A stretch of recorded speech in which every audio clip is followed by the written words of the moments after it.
யாழ் நாகர்கோவில் பகுதியில் கரையொதுங்கிய மர்ம வீடு.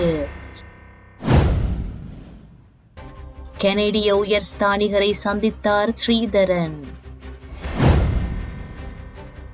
தமிழ் கைதிகளை விடுவியுங்கள் என்கின்றார் மனோ கணேசன். கோலாகலமாக இடம்பெற்ற பட்டத் திருவிழா.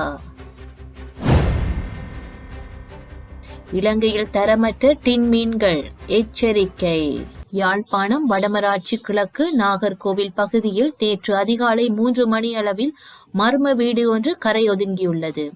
சீரற்ற காலநிலை மற்றும் இயற்கை அனர்த்தங்கள் காரணமாக இந்த வீடு இலங்கையில் கரையொதுங்கி இருக்கலாம் என எதிர்பார்க்கப்படுகின்றது. Myanmar, Taiwan, Thailand, Malaysia, India போன்ற ஏதாவது ஒரு நாட்டிலிருந்து இந்த வீடு வந்திருக்கலாம் என நம்பப்படுகின்றது. குறித்த வீட்டில் பௌத்த சமயத்தினை தாங்கிய பல மரபு அம்சங்கள் இருப்பதாகவும் தெரிய வருகின்றது. இலங்கைக்கான கனேடிய உயர்ஸ்தானிகர் எரிக் வால்ப்ஸிற்கு இலங்கை தமிழ் அரசு கட்சியின் நாடாளுமன்ற உறுப்பினர்களான ஸ்ரீதரன் மற்றும் குகதாசன் ஆகியோருக்கும் இடையே சந்திப்பொன்று நடைபெற்றுள்ளது.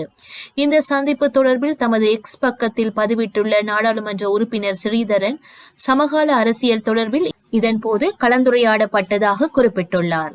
அத்துடன் அண்மையில் கனடாவுக்கு தாம் மேற்கொண்ட விஜயம் தொடர்பிலும் இலங்கைக்கான கனேடிய உயர்ஸ்தானிகருடன் கலந்துரையாடியுள்ளதாக நாடாளுமன்ற உறுப்பினர் ஸ்ரீதரன் தெரிவித்துள்ளார்.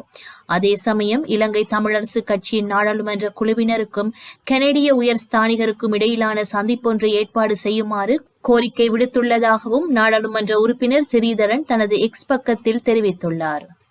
சிறையில் அரசியல் கைதிகள் இல்லை என்று அமைச்சர் ஹர்ஷன நாணயக்கார கூறியுள்ளார். இவர் முன்னாள் அமைச்சர் வாசுதேவ நாணயக்காரவின் தம்பி மகனாவார். இன்றைய ஜேவிபி அரசில் நீதி மற்றும் தேசிய ஒருமைப்பாட்டு அமைச்சராக இவர் பதவி வகிக்கின்றார். அன்று அரசுக்கு எதிராக ஆயுதம் தூக்கி போராடிய தமது கட்சி அங்கத்தவர்களை அரசியல் போராளிகள் என்று கூறிய ஜேவிபி இன்று தமிழ் அரசியல் போராளி கைதிகளை அரசியல் கைதிகள் என அங்கீகரிக்க மறுக்கின்றது. இது எங்களுக்கு பழகி போன ஒரு பழைய பல்லவி.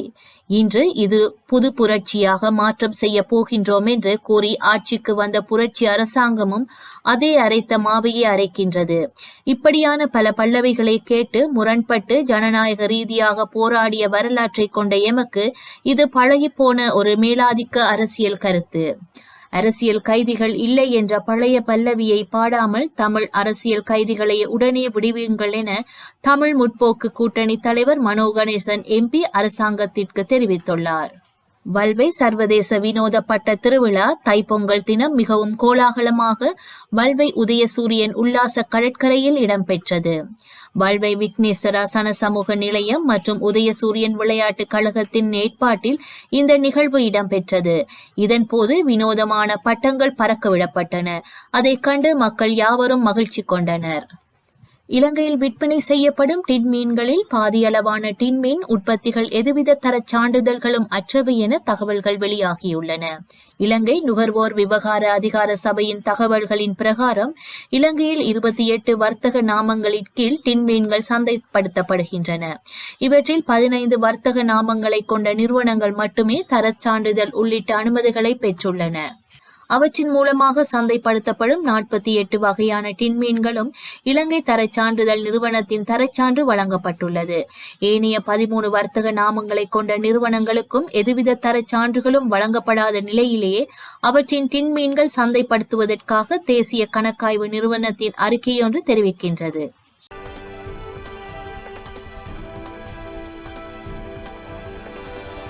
மிட்டா நிறுவனத்தின் 3600 ஊழியர்களை பணி நீக்கம் செய்ய மார்க் சக்கர்பர்க் முடிவு செய்துள்ளார்.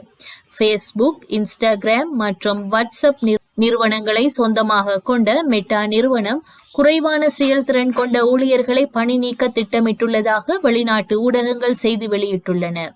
இருப்பினும் ஊழியர்களை பணி நீக்கம் செய்த பிறகு அவர்களுக்கு பதிலாக புதியவர்களை நியமிக்க மெட்டா நிறுவனம் திட்டமிட்டுள்ளது. கடந்த வருடம் செப்டம்பர் மாதம் நிலவரப்படி மெட்டாவில் அண்ணளவாக 72,000 ஊழியர்கள் இருப்பதாக தெரிவிக்கப்பட்டுள்ளமை குறிப்பிடத்தக்கது.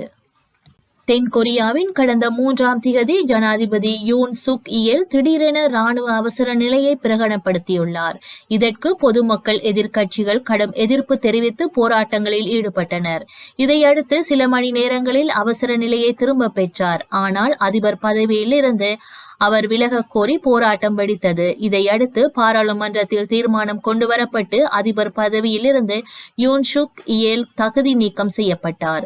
இதற்கிடையே கிளர்ச்சி குற்றச்சாட்டுகளுக்காக யூன் சுக் இயலுக்கு தென்கொரிய கோர்ட் கைது வாரண்ட் பிறப்பித்திருந்தது. இதையடுத்து கடந்த 3ஆம் திகதி அவரை கைது செய்ய புலனாய்வு அதிகாரிகள் சென்றுள்ளனர். அப்போது அவர் ஆதரவாளர்களை கொண்டு தடுத்து நிறுத்தியதால் கைது செய்ய முடியவில்லை. இந்நிலையில் நேற்று அதிகாலை சிறப்பு புலனாய்வு அதிகாரிகள் யூன் சுக் இயல் வீட்டிற்கு சென்றனர். இதனால் அங்கு பெரும் பரபரப்பு நிலவியது. இதையடுத்து இயலின் வக்கீல்கள் புலனாய்வு அதிகாரிகளிடம் பேச்சுவார்த்தை நடத்தியுள்ளனர். இதற்கிடையே விசாரணைக்கு ஒத்துழைப்பதாக யூன் சுக் இயல் தெரிவித்துள்ளார். அதன்பின் நீண்ட நேரத்திற்கு பின்னர் அவர் கைது செய்யப்பட்டுள்ளார். பிரித்தானியாவில் உள்ள ராயல் ஆல்தம் மருத்துவமனையில் பணியில் இருந்த இந்திய செவிலியர் மீது நடத்தப்பட்ட கத்திக்குத்து சம்பவத்தில் படுகாயமடைந்து கவலைக்கிடமான நிலையில் சிகிச்சை பெற்று வருகின்றார். அச்சம்மா செரியன் என்ற இந்திய வம்சாவளியை சேர்ந்த பெண் செவிலியர் இரவு பணியில் இருந்தபோது ரூமான் ஹக் என்பவரால் கத்திக்குத்துக்கு ஆளாகியுள்ளார்.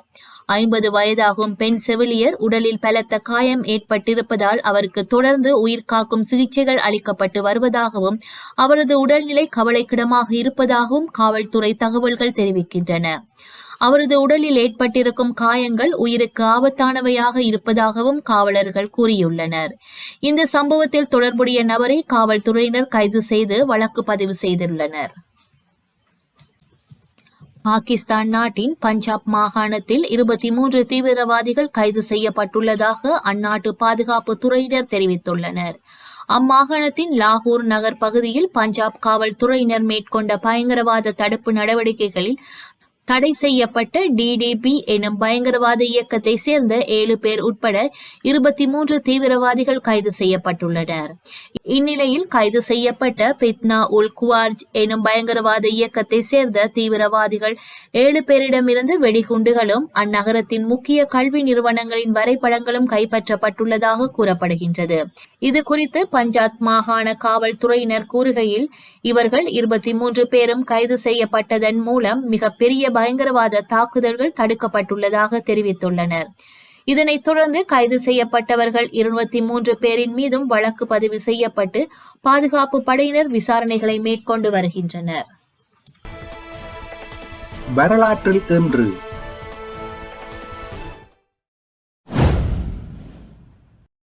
1993 விடுதலை புலிகளின் தளபதி கேர்னல் கிட்டு உட்பட 10 விடுதலை புலிகள் சர்வதேச கடற்பரப்பில் இந்திய கடற்படையால் சுற்றி வளைக்கப்பட்ட போது கப்பலை வெடிக்க வைத்து உயிரிழந்தனர். 2001 கொங்கோ தலைவர் லாரன்ட் கபிலா தனது மெய்க்காவலரால் சுட்டுக் கொல்லப்பட்டார். 2003 கொலம்பியா விண்ணோட்டம் தனது கடைசி பயணத்தை ஆரம்பித்தது. இது 7 விண்வெளி வீரர்களுடன் 16 நாட்களின் பின்னர் பூமி திரும்புகையில் வெடித்து சிதறியது. 2008 இலங்கை போர் நிறுத்த கண்காணிப்பு குழு இலங்கையில் தனது பணிகள் அனைத்தையும் நிறுத்தியது. செய்திகளை உடனுக்குடன் தெரிந்து கொள்ள உடனே சப்ஸ்கிரைப் செய்து பெல் பட்டனை கிளிக் பண்ணவும். மேலதிக செய்திகளை தமிழ் தாய் இணையதளத்தில் பார்வையிடலாம்.